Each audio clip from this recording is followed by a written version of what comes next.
Hey guys, Hamilton here. I'm going to show you the fastest way to level up and how to level up properly. Now there's two ways of doing this. You can either have higher level people just run you through the high end missions, and you'll get the same EXP they do, and it'll level you up super fast. But there is a big problem with that. You're not going to have any of the talent specs or any of the wings unlocked, which, why not hit two birds with one stone? Anyways, so the best way to properly level up is to do this method I'm about to show you. Best done with multiple people, but I did it solo myself. So we'll bring up the main map here, and you'll see each area is defined by these lines here that you'll see. And they'll tell you in the top right corner the level, 24 to 26. Now, I've done most of the ones in the other ones, so it doesn't matter what area you're in, you bring up your map, you'll want to find the safe house in that location, and it'll be marked with yellow on your map. When you go there, you'll talk to a guy in there that is a recruitment guy, and he'll tell you the status of the area. When you talk to him, he will give you 3 side missions for that area, looked as a pentagon, as you see here. When you do all 3, you'll return to him, turn it in for a massive amount of experience, and he'll send you to the next safe house. So when you get to the next safe house, you'll have a side quest showing there in the next area, and all you have to do is go to a locker and open it up, and boom, even more EXP. Now, the reason you want to level this is not just because of that. You see these encounters? These are what let you unlock your talent tier system. And what you're going to want to do is do all of them. You're going to need them all done. If you want to get your super ability, which is your R1, L1 at the same time, your the best ability, and if you want to unlock your 4th tier, you're going to have to do them all. Best to do them now, it's while you're leveling up, instead of being a nuisance and just power leveling. So what I would do is, for the most effective way, is I would talk to safe house, I would get all the side missions, and I start in a clockwork pattern, and just go through and do them all. After I've done everything, I'll go to the safe house, turn in that final side mission, and it'll tell me to go to the next one, which I'll repeat and keep doing it. Now here's a couple things to keep in mind while you're leveling up, and to make it easier.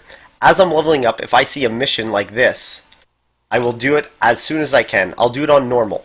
First I started doing them on hard, but you get the same EXP. You just get increased 1 item drop, and you get increased gold for doing it on harder. It's way faster to do it on normal, way easier, so I recommend doing it.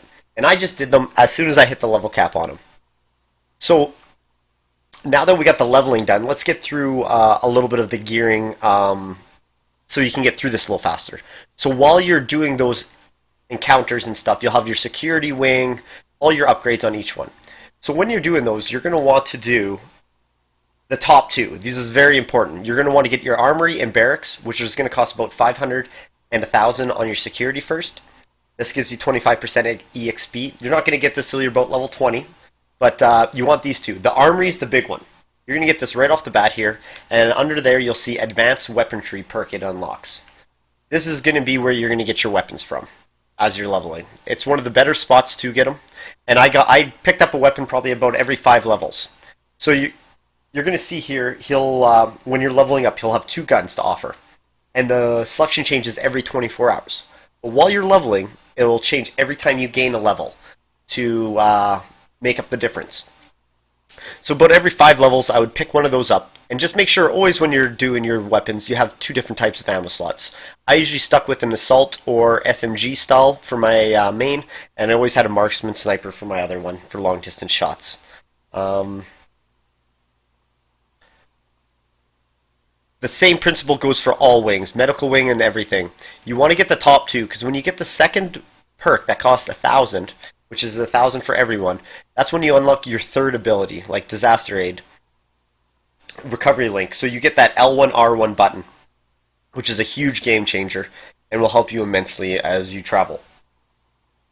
So, as I said, just remember, you want to do your missions in each area. Start off, even if you have to backtrack. I didn't even learn this method until I was like about 14. I backtracked and did all the side missions in every area, and went up from there. And it gives you a ton of EXP, like more than you can think. It's actually worth it, and you can cruise through it, go really fast. It's really nice. I wouldn't worry so much about these phone calls or nothing like that. They're nice to have for a completionist, but if you're just trying to do it That's fair enough. You don't need to worry about that as much. But don't forget, yeah, get the stuff in the corner. It tells you your level district for that, and it'll tell you always to go to the safe house. Always unlock the safe house first, because then it lets you fast travel there as well. If you have any more questions, feel free to join me in my chat at twitch.tv/Hamilton. I'm always asking any questions. And remember, stay safe out there in the DZ zone. We'll see you out there. Thanks again.